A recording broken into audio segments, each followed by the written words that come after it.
Hai sobat semua, apa kabar? Baik kan? Semoga kalian semua sehat selalu, bahagia selalu dan banyak rezeki. Kali ini Mimin mau melanjutkan cerita dari novel Ternyata Suamiku Penguasa.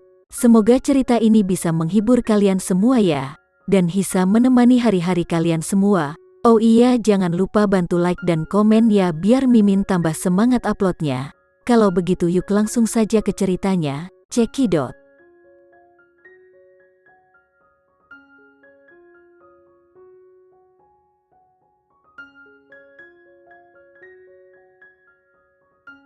Hatinya menegang saat Andi Andrean melihat kembali semangkuk sup di depannya. Pasti ada obat yang dimasukkan ke dalam sup itu. Namun, Andi Andrean tidak tahu apa yang ditambahkan wanita jalang itu ke dalam supnya. Andi Andrean tiba-tiba berdiri, tetapi merasa kepalanya seperti pusing.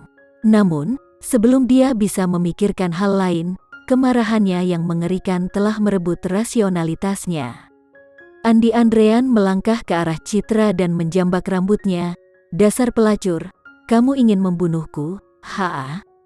Tidak semudah itu. Saat mengatakan itu, Andi Andrean meraih kepala Citra dan membantingnya ke meja.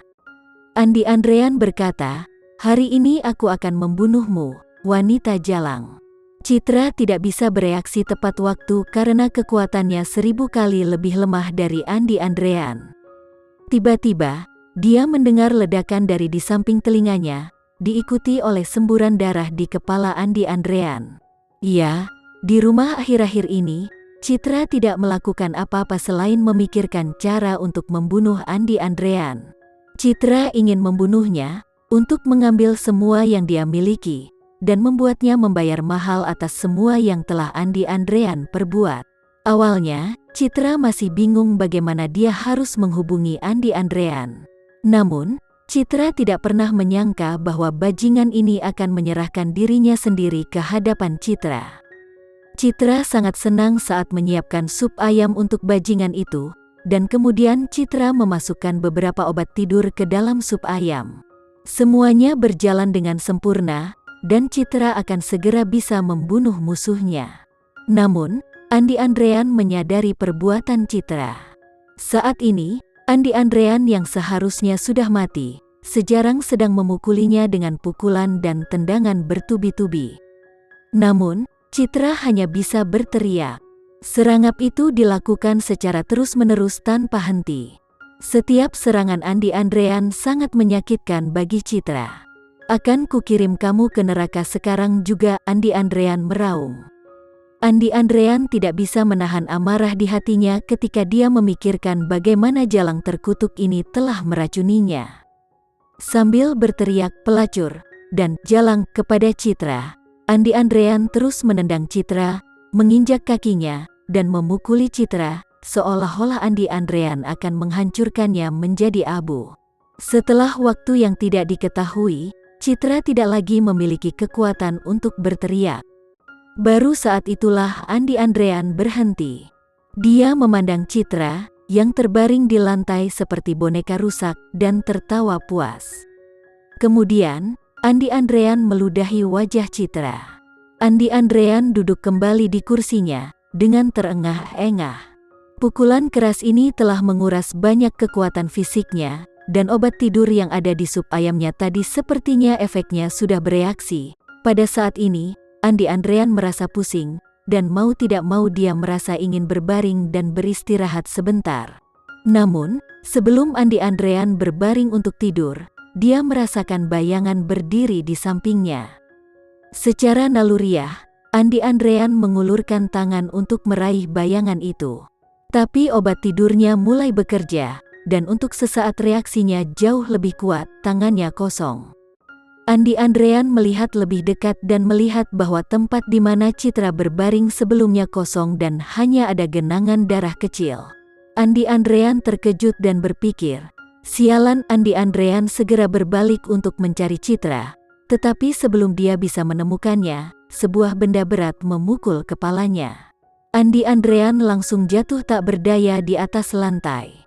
Andi Andrean marah, takut dan berteriak. Dia melihat Citra memegang palu, menatapnya dari atas. Citra tertawa, dan senyumnya terlihat sangat ganas dan menakutkan. Tapi itu sangat indah. Senyum itu datang dari hatinya. Untuk sesaat, Andi Andrean melihat bayangan masa kecilnya di mata Citra. Saat itu, Citra sangat cantik dan imut. Citra mengikuti di belakangnya dan berteriak dengan suara lembut, "Andi Andrean, apakah kamu menyukaiku?" Andi Andrean ingin menjawab, tetapi dalam sekejap mata, wajah Citra yang menggemaskan ditutupi dengan luka pisau yang panjang dan dalam. Semua itu dilakukan oleh Andi Andrean. Tiba-tiba, Andi Andrean merasakan ketakutan yang belum pernah terjadi sebelumnya. Andi Andrean ingin berteriak dan lari, tetapi efek dari obat tidur itu sangat kuat, dan rasa sakit di kepalanya membuat tenggorokannya tidak bisa untuk berteriak. Citra mendekati Andi Andrean langkah demi langkah. Melihat pria yang dia dambakan sebelum menggeliat seperti serangga yang sekarat, Citra merasakan kesenangan di dalam hatinya. Citra tertawa dan tiba-tiba bergegas untuk duduk di tubuh Andi Andrean. Sama seperti sebelumnya ketika Andi Andrean duduk di tubuhnya saat memukulinya tadi. "Aku tidak akan mati," bisik Citra sambil tersenyum. "Kaulah yang pantas mati." Dengan itu, Citra mengangkat palu di tangannya dan menghantamkannya ke kepala Andi Andrean. "Dengar, jangan lakukan ini, aku mohon." Andi Andrean menjerit dan memohon belas kasihan kepada Citra. Tetapi dia tidak bisa menghalangi palu yang jatuh di kepalanya. Citra memukul kepala Andi Andrean dengan keras. "Bajingan, kamu harus mati di tanganku." Citra meraung dengan setiap pukulan, menggunakan semua kekuatannya dengan setiap pukulan. Darah berceceran di seluruh wajahnya dan juga menetes ke matanya. Saat itu, Citra merasa bahwa semua kekuatannya telah habis. Baru kemudian Citra berhenti dan terengah-engah. Andi Andrean sudah kehilangan semua penampilannya. Citra telah menghancurkannya. Hahaha, melihat mahakaryanya, Citra tiba-tiba menjadi gila, tertawa terbahak-bahak hingga air mata keluar dari matanya. Air mata dan darah bercampur menjadi satu. Itu rasanya manis dan pahit, sama seperti hidupnya.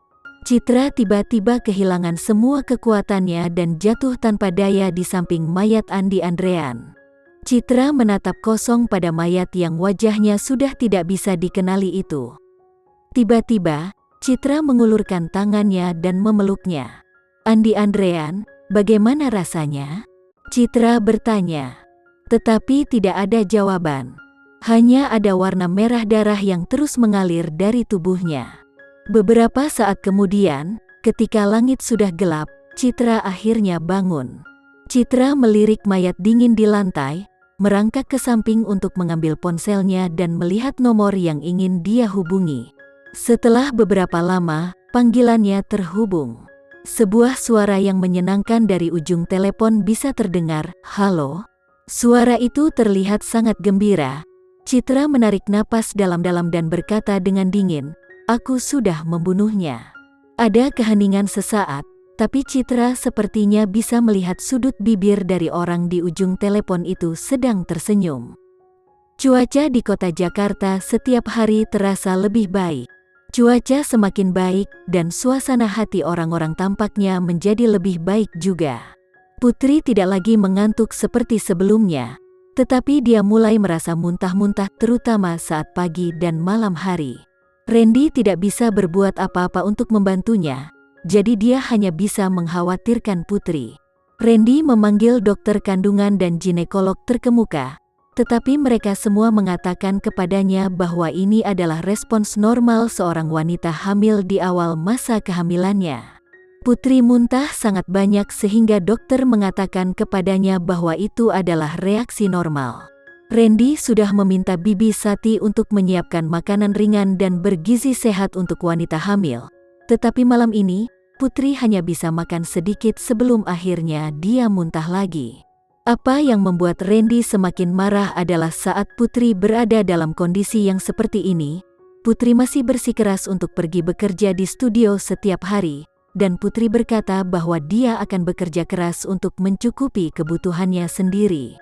Bukan karena Randy tidak bisa mencukupi kebutuhan buat anak mereka, dan juga bukan karena Randy tidak mau mendukungnya. Randy ingin mengatakan ini padanya, tetapi dia juga tahu bahwa harga dirinya sangat kuat. Itu adalah penghinaan baginya. Randy telah memberinya kartu bank di saat hari pertama pernikahan mereka, tetapi dalam beberapa bulan terakhir ini, Randy tidak pernah menerima pesan debit yang artinya, Putri tidak pernah memakai uangnya sama sekali. Putri tidak ingin menghabiskan uangnya, yang membuat Randy sangat tidak nyaman. Mereka adalah pasangan suami istri, dan uangnya itu juga merupakan uang Putri, tetapi Putri tidak ingin memakainya. Putri berada di toilet dan muntah untuk waktu yang lama, tetapi tidak ada yang keluar dari mulutnya. Putri berbalik dan tersenyum pada Randy. Banyak ibu hamil yang mengalami seperti ini, jadi kamu tidak perlu khawatir.